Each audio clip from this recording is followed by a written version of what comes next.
करेंगे। ये जो एक दो दिन से हमने देखा है, एक पूरा केओस था और जिस तरह से ये बिल टेबल होना था और फिर उसका मुसव्वदा नहीं मिल रहा and so many dramatic turns इसमें आ रहे थे। और कल रात गए थे, हम देखते रहे कि मौलाना से मुलाकात नहीं चलती थी। तो आज जो इसके बारे में वज़ीर कानून है, उन्होंने कहा कि अगर ये मुसव्वदा मैं बार्स में लेके जाऊँ, बार्स के सामने पेश करूँ, जो ये क्या कहते हैं एसोसिएशंस हैं, वकला है, इस पर कोई एतराज़ नहीं करेगा। ये बात कितनी हकीकत पर मबनी है? देखिए रबिया, मैं आपको एक बात बताऊं, मैं समझता हूं कि ये हुकूमत की जो है इंतहाई इम्मेच्योर और गैर संजीदा हरकत थी। मैं बड़ी अफसोस से ये बात कह रहा हूँ।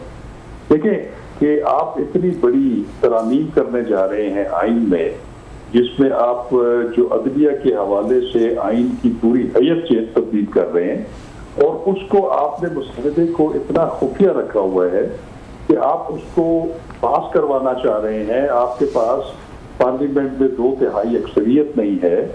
आपने असम्बली, कौमी असम्बली और सेनेट के इजलास जो है वो ऐलान किया है कि उन्होंने सुबह इतने बजे और दोपहर में और उसकी टाइमिंग चेंज होती रही।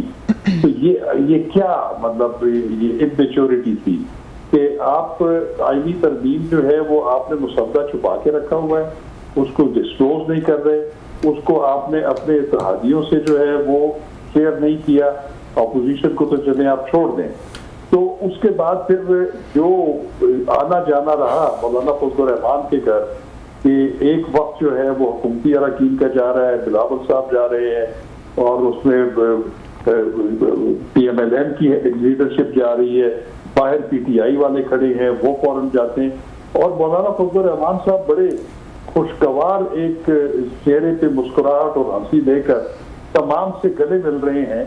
और मुझे तो वो इतनी दफा मैंने उनको देखा है या उनके ड्राइंग रूम को देखा है कि उनके जो सोफा सेट्स हैं, उनके रंग, उनके पर्दे, उनके जितने डेकोरेशन पीस हैं, वो मुझे, मैं आपको बता सकता हूँ कि कौन कौन से है।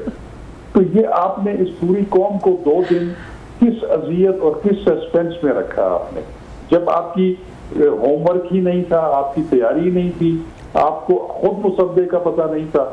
तो उसमें फिर आप मौलाना फजल रहमान के सामने आप हाईजैक रहे हैं, सॉरी टू से, और उन्हीं के कहने के ऊपर आपने फिर इजलास मौखर कर दिए।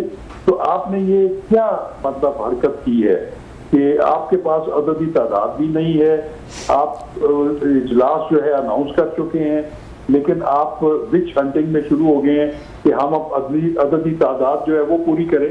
तो मैं समझता हूँ कि ये एक इंतहाई भोंडा और इंतहाई मुज़क्का खेज किस्म का जो है ये एक इक़दाम था इनका, जिसमें इनको हज़ीमत उठाने के अलावा और कुछ भी नहीं था। शाह साहब, there is a lot to discuss. जाहिर है जिस तरीके से आपने बताया वो वाकई कौम ने देखा है और ये समझने से कासिर थे लोग कि ये क्या रातों रात इसकी इतनी अहमियत क्यों है, ये क्यों इतना ज़रूरी है कि आज रात ये सारे नंबर्स पूरे हो जाएं। आई एम श्योर क्लास साहब इसके ऊपर आपसे बात करेंगे, बट ये बताइए कि अभी ये तरमीम आई भी नहीं है, जिस तरह आप कह रहे हैं अभी ये मुसव्वदा लीक हुआ है, लेकिन इस तरह से प्रॉपर ये डिस्कशन के मोड में इसको लाया ही नहीं गया। फिर भी इसके ऊपर जो है वो पिटिशन जो है वो चली गई है कि ये नहीं होना चाहिए। अब ये जो पिटिशन दायर कर दी गई है, इसकी कानूनी हैसियत क्या है? देखिए मैं आपको एक बात बताऊं कि ये एक इनबैलेंस हरकत है। मैं समझता हूं कि अभी एक बात सामने आई नहीं है, और हमारे जिन दोस्तों का आपने जिक्र किया मैं बड़ा एहतराम करता हूं उनका। वो एक पंजाबी में मिसाल है ना कि चोर डालो फंड का भी। तो आप हर बात को आपने सुप्रीम कोर्ट में लेके जाना है। अभी एक चीज हुई ही नहीं है जिसको मैं खुद बहैसियत एक शहरी और एक कानून के तालिब-इल्म की हैसियत से मैं खुद कंडेम कर रहा हूँ, लेकिन इसका ये भी तरीका नहीं है कि आप इसको सुप्रीम कोर्ट में ले जाएं और एक नई वहां पे एक बहस और एक नया जो है सिलसिला शुरू हो जाए। देखिए मैं आपको एक और भी बात बताऊं कि हमारे इदारे जो है वो इस वक्त उनकी तकसीम बड़ी वाज़ेह तौर पर सामने आ रही है बशमूल सुप्रीम कोर्ट ऑफ पाकिस्तान के। अब देखें कि जो 14 तारीख को जो 8 जज साहिबान, मैं उनका बड़ा एहतराम करता हूँ, उन्होंने जो एक आई डोंट नो कहाँ पे वो एक इजलास किया या चैम्बर हेयरिंग की, और वो भी मैं बताऊं कि वो जो मुरवजा तरीक़ाकार है चैम्बर हेयरिंग का, सुप्रीम कोर्ट रूल्स का, उसकी भी वो बिल्कुल खिलाफवर्जी है कि आपके पास अगर आपने एक जजमेंट दी है, मेजॉरिटी जजमेंट दी है, सर आंखों पर है, आपने उसमें ये भी कहा हुआ है कि अगर किसी को उसमें वजाहत की जरूरत है तो हमसे चैम्बर में रुजू करे। तो चैम्बर में रुजू करने का मतलब ये नहीं होता कि उन्होंने रुजू कर दिया और आपने चैम्बर में बगैर हेयरिंग जो है वो किए हुए और उसमें कॉज लिस्ट में शामिल किए बगैर आप उसमें पता नहीं एक वजाहती जो है वो हुक्म जारी कर देते हैं।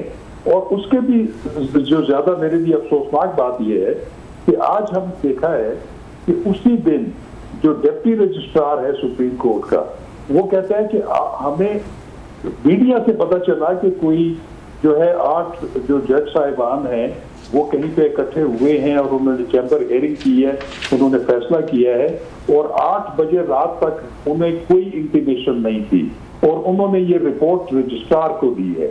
तो ये भी मैं समझता हूँ कि आप जो अदलिया है उनको भी अपने या जज साहिबान है उनको भी ऐसा कोई इकदाम नहीं करना चाहिए कि जो कि सुप्रीम कोर्ट या उनकी अपनी जात की हद तक कंट्रोवर्सी क्रिएट हो जाए। तो ये अफसोसनाक सूरत हाल हर तरफ से हो रही है। मैं ये समझता हूँ कि इस वक्त जो सबसे ज्यादा जरूरत है एक अच्छी पॉजिटिव सोच की जरूरत है, न कि एक दूसरे को लेट डाउन करने की जो है कोशिशें हो रही है। बहुत शुक्रिया सर जी, आपने बड़ा तफसील के साथ वेरी बोल्ड एंड ब्यूटीफुल अंदाज में आपने अपनी राय दी है। ब्लंट बहुत कम लोग इतनी जरूरत रखते हैं लाइव आके अपने कोलीग्स साथ या जजेस पे ये कमेंट करें, जो आपने बड़ा फेयर कमेंट किया। तो इसका मतलब ये है कि हुकूमत तरमीम तो अब ला रही है ना, आएगी नहीं आएगी, जब आएगी तब आएगी कि ये 2 सुप्रीम कोर्ट होने चाहिए। तो ये मौजूदा सुप्रीम कोर्ट ने तो पहले से अपनी 2 बना ली हैं सर। एक चीफ जस्टिस काजी साहब की अदालत है जिनके ये डिप्टी रजिस्ट्रार साहब ने ये नोट जारी किया कि जनाब हमें तो पता ही नहीं है कब हुई थी। एक वो अदालत है, वो 8 वो जजेस की जिन्होंने अपना एक वजाती उन्होंने नोट जारी कर गया है। तो सुप्रीम कोर्ट तो 2 बन चुकी हैं सर। ये तो महज एक प्रोसेस है, प्रोसीजर है। फिर तो हुकूमत ठीक करने जा रही है कि इनको अलहदा करें भाई कि एक जजमेंट सुबह को आती है, शाम को कुछ और आ जाती है, वो उस पर बगैर हेयरिंग किए वो नोट निकाल देते हैं, डिप्टी वो रजिस्ट्रार उसकी नफ़ी कर देते हैं। तो sir ji already there are 2, ये तो 2 सुप्रीम कोर्ट हैं सर। इस तरह दुनिया में कभी नहीं, मतलब कहीं पे नहीं होता सर। मैं आपको यही बता रहा हूँ प्लासा साहब के भाई, मेरे लिए ये और हम जैसे जो सोच रखने वाले हैं वो उनके लिए बड़ा ये एक अफसोस का मकाम है कि ये जो कुछ हो रहा है और ये जो डिविजन देखें, ठीक है पॉलिटिकल पार्टीज में डिविजन होती हैं, उनका आपस में इख्तिलाफ होता है, वो आपस में लड़ते झगड़ते हैं, सब कुछ है। उनको एक इस चीज की इजाजत है, उनको तहरीर और तकरीर की इजाजत है, उनको मजमे की इजाजत है, उनको अपने ख्यालात को मुश्तहिर करने की इजाजत है, वो क्योंकि पॉलिटिशियंस हैं। yes. लेकिन इस तरह की सूरत हाल जब इदारों में से आना शुरू हो जाए और अनफॉर्चुनेटली मैं वो जो 2 मुकद्दस इदारे हैं फौज और अदलिया, उससे मैं कम अज कम तवक्को नहीं करता कि वहां से इस तरह के मौक़िफ़ आने चाहिए या वहां से ऐसे बयानात या ऐसी चीजें सामने आनी चाहिए जो कि उनकी जो एक हैसियत है उसको अंडरमाइन जो है वो किया जाए। तो ये हमारे लिए बड़ी एक अफसोसनाक सूरत हाल है।